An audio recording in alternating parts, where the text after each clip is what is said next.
हर्ष, खुशी,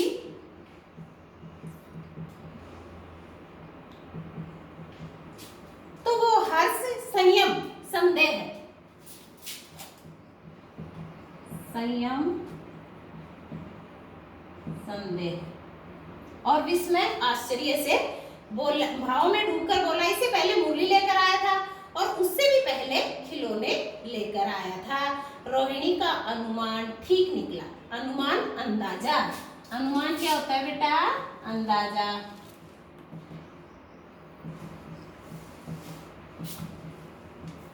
तो रोहिणी ने जो अनुमान लगाया था, अंदाजा लगाया था, वो सही निकला। उससे भी पहले वो खिलौने ही लेकर आया था। रोहिणी का अनुमान अब ठीक था। अब तो वह उससे कुछ और भी बातें पूछने को चाहा। स्थिर हो उठी, वह बोली, इन व्यवसायों में भला तुम्हें क्या मिलता होगा? वो कह रही, जो तुम ये व्यवसाय करते हो, ये धंधा कर रहे हो, कभी मुरली वाला, कभी खिलौने वाला, कभी मिठाई वाला, तुम्हें क्या मिलता है? और तुम देते भी सस्ती हो। तो देखो वो क्या कह रहा है। वह बोला, मिलता भला क्या क्या है? कहीं खाने भर को मिल जाता है, कभी नहीं भी मिलता। मिठाई वाला कह रहा, भाई मिलने को क्या है? कभी खाने भर को पेट के लिए मिल जाता है, कभी नहीं भी मिलता। पर हाँ, संतोष, धीरज और कभी कभी असीम सुख प्राप्त होता है। संतोष, संतुष्टि, धीरज, धैर्य, असीम, जिसकी कोई सीमा नहीं हो, ये जरूर प्राप्त होता है। यही मैं भी चाहता हूँ। बोला, ज्यादा कुछ मिले या नहीं मिले, लेकिन मुझे संयम और संतुष्टि हो जाती है। सो कैसे? रोहिणी फिर उससे सवाल किया कि वो कैसे, ये भी बताओ। अब व्यर्थ उन बातों में क्यों चर्चा करूं? मिठाई वाला कहने लगा, भाई अब क्यों व्यर्थ की चर्चा करती है? उन्हें जरा जाने दे, इन बातों को सुनकर उसे दुख ही होगा। जब इतना बताया है तब ये भी बता दो। वो कह रहा है, जब इतना ही बता दिया तो ये भी बता दो। मैं बहुत उत्सुक हूँ, उत्सुक, जिज्ञासु, जानने की इच्छा में हर्जा न होगा। मिठाई मैं और भी ले लूंगी। वो कह रहे, कोई ज्यादा तुम्हारे नुकसान नहीं करूंगी, मैं मिठाइयाँ और भी ले लूंगी। अतिशय गंभीरता के साथ मिठाई वाले ने कहा। अतिशय का अर्थ होता है अत्यधिक। अतिशय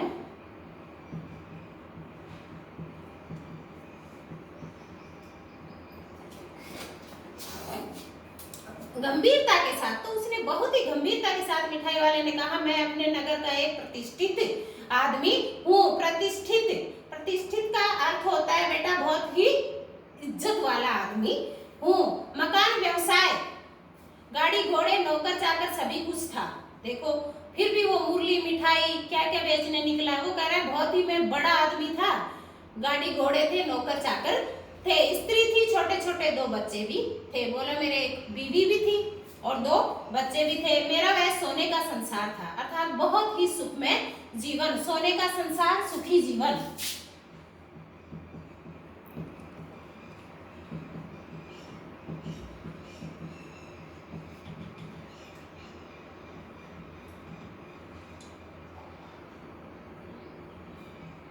सुखी जीवन। तो कह रहा, मेरा जीवन बहुत ही सुखी जीवन था। बाहर संपत्ति का वैभव था और भीतर सांसारिक सुख। वो कह रहा है, अंदर बाहर सांसारिक सुख था और अंदर भी पारिवारिक सुख था। स्त्री सुंदर थी, मेरी प्राण भी थी, अर्थात वह उसे बहुत ही प्रिय थी। बच्चे ऐसे सुंदर थे जैसे सोने के सजीव खिलौने। उनकी अटखेलियों के मारे घर में कोलाहल मचा रहता था। कोलाहल, शोरगुल।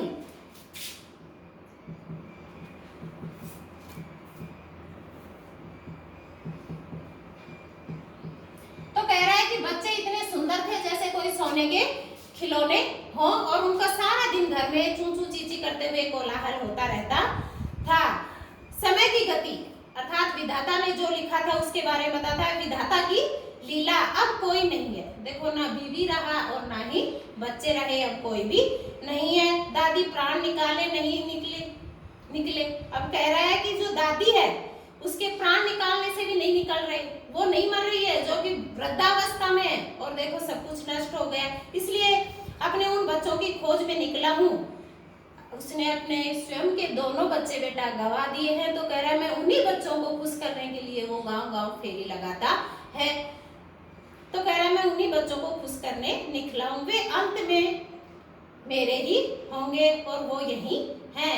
आखिर कहीं न कहीं तो जन्मे ही होंगे। वो बड़ी ही निराश आवाज में बोलने लगा कि मैं इसीलिए बच्चों का मन बहलाने गांव-गांव जाता हूँ कि कहीं ना कहीं मेरे बच्चों ने भी पुनर्जन्म लेकर इन बच्चों के रूप में ही होंगे। उस तरह रहता, घुल घुल कर मरता। कह रहा है कि मैं क्या करूं, अब घुल घुल कर मरना, तिन तिन के मरना, इस तरह सुख संतोष के साथ मरूंगा। वो कह रहा है कि घर में बैठा बैठा भी इस चिंता में डूब के ही मरता, कम से कम अपना जी बहलाकर बच्चों के बीच रहकर तो मरूंगा। इस तरह के जीवन में कभी कभी अपने उन बच्चों की एक झलक मिल जाती है, अर्थात उन बच्चों में ही वह अपने बच्चों की छवि देखता था। ऐसा जान पड़ता है जैसे वे इन्हीं में उछल कूद या हंस खेल रहे हैं। वो उन बच्चों को देखता तो उसे लगता कि वो भी इसी में खेल कूद रहे हैं या उछल कूद कर रहे हैं। पैसों की कमी थोड़े ही ना है, आपकी दया से पैसे तो काफी हैं। देखो पैसे तो पहले भी उसके पास काफी थे, लेकिन इंसानों की उसके पास कमी हो गई है। कह रहा है पैसे तो अभी खूब हैं, जो नहीं है इस तरह उसी को पा जाता हूँ। रोहिणी ने अब मिठाई वाले की ओर देखा, उसकी आंखें आंसुओं से तर हो गई, अर्थात आंसू आंखों में लगातार आंसू बहने लगे। इसी समय चुन्नू मुन्नू आ गए, रोहिणी के बच्चे चुन्नू मुन्नू आ गए। रोहिणी से लिपटकर उसका आंचल पकड़कर बोले, अम्मा मिठाई। वो भी मिठाई लेने के लिए बोले।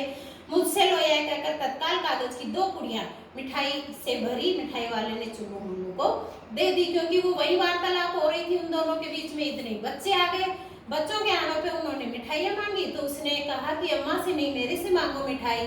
तो उसने 2 कागज की पुड़ियां मिठाइयों से भरी हुई उन्हें दे दी। रोहिणी ने भीतर के से पैसे फेंक दिए, क्योंकि वो ऊपर पर्दे के पास बैठी थी तो ऊपर से उसने नीचे पैसे फेंक दिए मिठाइयों के। मिठाई वाले ने पेटी उठाई और कहा, अब इस बार ये पैसे मैं लूंगा। कह रहा है कि मैं इस बार आपके ये पैसे नहीं लूंगा। दादी बोली, अरे अरे नैना अपने पैसे लिए जा। कह रहा नहीं नहीं भाई, अपने पेट के लिए घूमता है तो तू अपने पैसे लेते हुए जा।